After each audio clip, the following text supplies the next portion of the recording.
We are the world's largest single market. We should pull our weight. There is a long, long way between being the world's largest single market and being able to wield geopolitical power. These two are not automatically linked. Wielding geopolitical power requires ruthlessness. It requires leadership. Just look at what President Xi just did to his generals. He decimated his military command. That's not something the EU can do. It's not in a position, not built for this. It's not a power. The EU is a large single market. And as we have and others have remarked, it's not as great a single market as it was. It's much more regulated today than it used to be.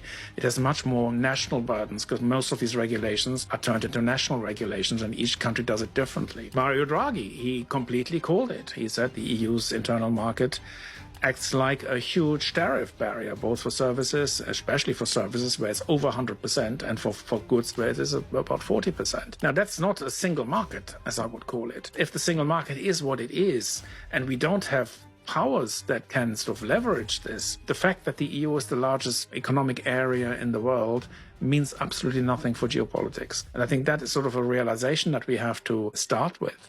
And starting from that realization, then you build up what you can do. And the first thing is not to challenge Donald Trump or challenge the United States. The first thing to do is to build some conditions for becoming more independent. Secure your energy supplies, secure other alliances with countries in the world, to secure raw material supplies, to make yourself less supply chain dependent.